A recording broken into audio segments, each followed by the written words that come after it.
Children, today we are going to talk about the man-made things and the natural things. In the natural things section, we every day see sun, moon, star, etc.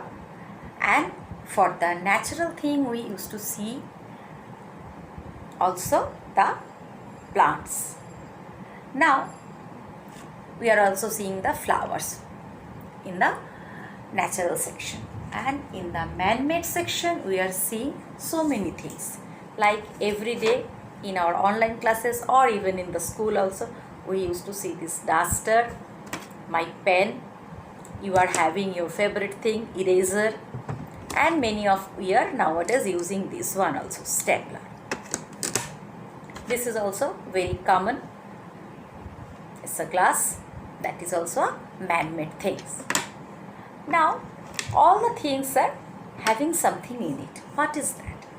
Some things are very light, like suppose this glass, I can hold it in my 2 fingers because it is very light. But if I take a bottle filled with water, this one I cannot hold like this 2 finger, it will slip. It will slip because it is very heavy. Why it is heavy? Because something in it that is made this one heavy, which is the mass. It has having the amount which is inside it is much more than the amount this spectacle is having. Now, what is the mass? Mass of an object is the amount of material which is containing it, which the material is containing, which is in this object. So whenever mass is more, the object will be heavy. Whenever mass is less, the object will be very light. Now, there are 3 types of object, all of we know. One is the solid object, one is the liquid object, and last one is the gaseous object. Now, solid object, they are having special qualities. What is the special quality? If I take the example of my board marker, this is an example of solid thing and which is man-made also. This solid object is having a fixed shape. It is cylindrical. It is having the cylindrical shape and it is also having a fixed size. Now, if I take this empty bottle, open the cap, nothing is inside, and I am putting this marker inside this bottle. What will happen? Nothing will happen. Whatever the marker was previously, now also the marker is that. That means the same shape, same size. But if I take the example of this butter, that is liquid, previously it has taken the shape of this plastic bottle, and when I poured it inside this glass, it has taken the shape of this glass. That means liquid does not have a fixed shape like the solid. It always takes the shape of the container in which it is poured. Now, another thing, solid do not flow.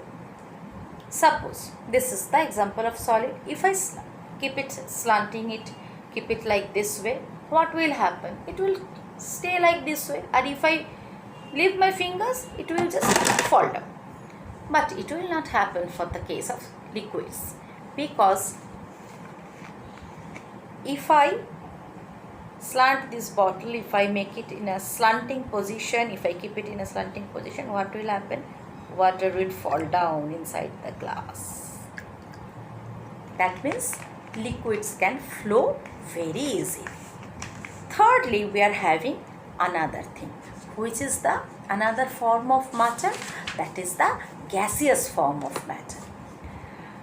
Very often, whenever mother goes for pujas, then you have seen that this type of incense stick or the agarbatti stick she uses.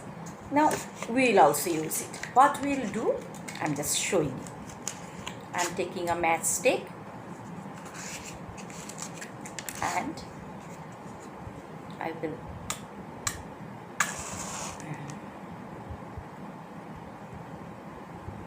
try to burn it.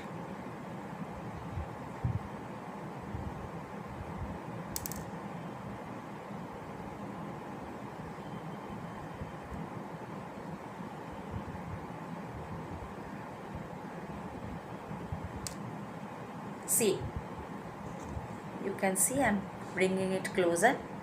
You can see. I think you need much more burning.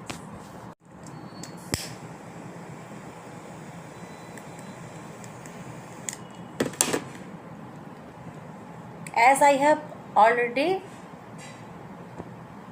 burnt it, you just see some smoke is coming out, and it is the gaseous forms of matter, and it is going everywhere throughout the corners, every corners of our room, and it proves that gas does not have a fixed shape and it can flow very easily, and it takes up the space in which it is kept. That means in the container or in the room, wherever the gas is there, gas takes the whole space of that area. So in this way, with this small examples or small experiment, you can also find out the various characteristics of the three states of matter. They are solid, liquid and the gas. With this, continue your learning. Happy learning, children.